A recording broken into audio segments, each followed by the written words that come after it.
Selamat pagi Bapak Ibu Saudara-saudara yang sama-sama dikasih oleh Tuhan. Salam sejahtera bagi kita sekalian. Kita berjumpa lagi lewat Renungan Harian Toraya edisi Sabtu 15 Juli 2023. Sebelum kita menjalani kehidupan kita di hari ini, mari kita bersekutu membaca dan merenungkan firman Tuhan. Sebelum kita membaca dan merenungkannya, mari kita berdoa. Kita berdoa. Puji syukur Tuhan kami naikkan kepadamu pada saat ini. Anugerah dan kasih-Mu Engkau terus nyatakan dalam perjalanan kehidupan kami. Sebelum kami menjalani kehidupan kami hari ini Tuhan, kami datang membawa kehidupan kami. Engkau menyertai kami dan bersama-sama dengan kami dalam kehidupan ini. Kami bersekutu Tuhan pada saat ini untuk mendengarkan dan merenungkan sabda-Mu. Mampukan kami untuk dapat memahaminya dengan baik. Bersabdalah ya Tuhan, kami siap mendengarkan firman-Mu di dalam nama Yesus Kristus. Itulah Tuhan dan Juru Selamat kami yang hidup. Amin.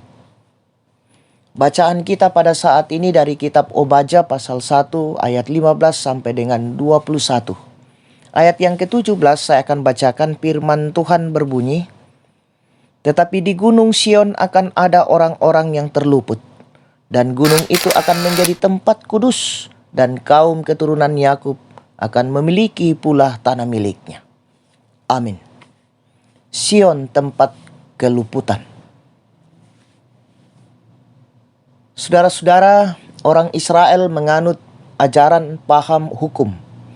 Mata ganti mata dan gigi ganti gigi, atau hal yang senada menabur angin menuai badai.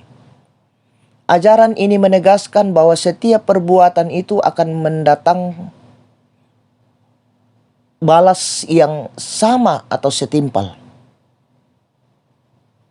Seperti yang diungkapkan oleh Obadja bahwa umat Israel mengalami situasi yang sama dengan perbuatan mereka. Perbuatanmu akan menimpa kepalamu. Saudara-saudara, Obadja menggambarkan bahwa hari Tuhan akan segera tiba. Hari yang mestinya membahagiakan, tetapi bagi Israel hari itu adalah hari pembalasan.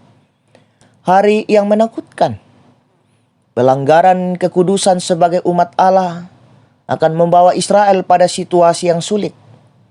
Situasi di mana Allah sendiri yang akan tampil sebagai lawan bagi mereka. Walaupun Allah tetap menegakkan keadilan demi kekudusannya atas umat dengan hukuman, tetapi pada sisi lain karena kasih-Nya, Allah pun memberikan mereka jalan keluar dari situasi sulit itu. Jalan di mana umat harus segera berlari kepada Sion, ke tempat kudus Allah. Untuk apa? Karena di Sion adalah kota Allah, tempat di mana umat dapat berlindung dan beroleh luput dari petaka. Selanjutnya hal itu berarti bahwa sesungguhnya Allah tidak pernah berdiam diri untuk membawa kembali Israel menjadi warga kerajaannya. Umat yang mau kembali ke hadirat Tuhan, umat yang bersedia meninggalkan jalan kebinasaan menuju jalan kehidupan. Nah, saudara-saudara, jikalau Allah dapat menghalaukan musuh kita dan menjadi kota yang meluputkan dari hukuman, maka sudah sepatutnya lah kita hanya datang kepadanya. Saat kita jatuh ke dalam dosa karena beragam pilihan hidup yang salah, adalah baik untuk selalu ingat bahwa hanya pada Allah ada keluputan yang membawa pada hidup. Terpuji nama Tuhan. Amin. Mari kita berdoa. Ya Tuhan, kami datang kepadamu pada saat ini, menundukkan kepala seraya mengucap syukur atas hidup yang Engkau boleh anugerahkan kepada kami. Kami telah mendengarkan firman-Mu lewat persekutuan kami pada pagi yang indah ini Tuhan, di mana kami terus memfokuskan pandangan kami dalam kehidupan ini hanya kepadamu, sehingga kami dimampukan untuk dapat melihat jalan yang terbaik dan tetap berada di dalam kekudusan bersama dengan Tuhan. Kami serahkan seluruh kehidupan kami Tuhan hari ini. Di dalam berbagai tanggung jawab kami Tuhan, usaha yang kami lakukan di dalam kehidupan ini. Rencana hidup kami Tuhan, Engkau memberkatinya, memberikan hasil yang terbaik untuk kami pakai di dalam kehidupan yang Engkau masih anugerahkan kepada kami.